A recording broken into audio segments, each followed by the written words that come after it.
হুট করে কেউ অনেক বেশি পড়তে পারবা না।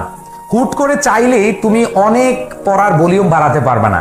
এই জন্য আমি তোমাদেরকে বলি, তুমি আজকে ধরো 14 ঘন্টা, হঠাৎ তুমি আজকে যে কোনো ভাবে মোটিভেটেড হলা, কোনো এক মানুষের কারণে অথবা কোনো একটা ভিডিওর কারণে বা কারো কথা শুনে তুমি মোটিভেটেড হইলে, এমন চিন্তা করলা না আমাকে বিশ্ববিদ্যালয়ে চান্স পেতে হবে, আমাকে চান্স পাওয়ার জন্য অনেক বেশি পরিশ্রম করতে হবে। এখন কি করলা তুমি, হচ্ছে এতদিন ঠিকভাবে পড়ো নাই, এখন টার্গেট নিলে আমি 14 ঘন্টা পড়বো। হুট করে যেই মানুষটা 2 ঘন্টা বা 3 ঘন্টা পড়তে পারো নাই, সেই মানুষটা কি 14 ঘন্টা পড়তে গেলা। এই 14 ঘন্টা পড়তে গেলে তোমার যেটা হয় ভাইয়া, তুমি কিন্তু 14 ঘন্টা একদিন পড়তে পারো কষ্টে, 2 দিন পড়তে পারো, এবং পরদিন থেকে তোমার কিন্তু ভলিউম কমে যাবে, because you are not used to. তুমি যেহেতু এটার সাথে ইউজ টু না, তোমার কিন্তু ভলিউম দিন দিন কমে যাবে। সো আমি তোমাদেরকে বলছি না, তোমরা পড়াশোনার ভলিউমটা এভাবে বাড়িও না। তোমরা ধরো এখন 5 থেকে 6 ঘন্টা পড়ছো, তোমরা যারা অ্যাডমিশন সিকার্স আছো, আমার বিশ্বাস সবাই কিন্তু কি